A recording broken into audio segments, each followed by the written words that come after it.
Mesdames et Messieurs les députés, en entrant aujourd'hui dans cette Assemblée nationale avec la responsabilité de la présider, je mesure pleinement la gravité du moment historique que traverse notre pays. Me voici appelé à conduire l'institution chargée de représenter directement la souveraineté populaire. Certains y voient une crise, d'autres un déchirement. Moi, j'y vois d'abord une épreuve de vérité pour notre démocratie. Les peuples ne jugent pas seulement les hommes politiques sur leur victoire. Ils les jugent surtout sur leur capacité à demeurer fidèles à leurs principes lorsque le pouvoir devient inconfortable.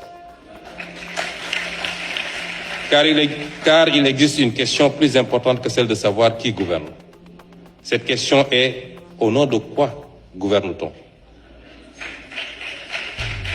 Depuis plusieurs mois, notre pays a vu émerger des divergences profondes au sommet de l'État.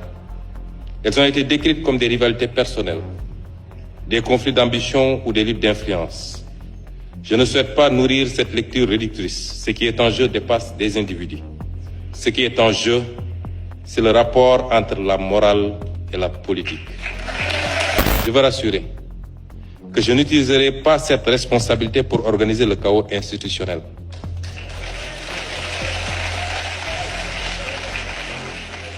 Je n'utiliserai pas, et aucun député avec moi, je n'utiliserai pas cette Assemblée pour nourrir des vendettas personnels. Ce serait trahir notre propre combat. Mais je le dis avec la même clarté, l'Assemblée nationale ne sera pas une chambre d'enregistrement. Elle contrôlera l'action gouvernementale. Elle exercera pleinement ses prérogatives constitutionnelles de vote des lois, de contrôle de l'action du gouvernement et d'évaluation des politiques publiques.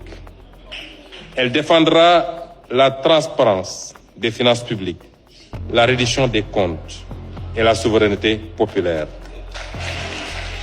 Elle usera de manière responsable, mais tout aussi ferme, de tous les leviers de contre-pouvoir constitués selon la gravité des faits et des circonstances.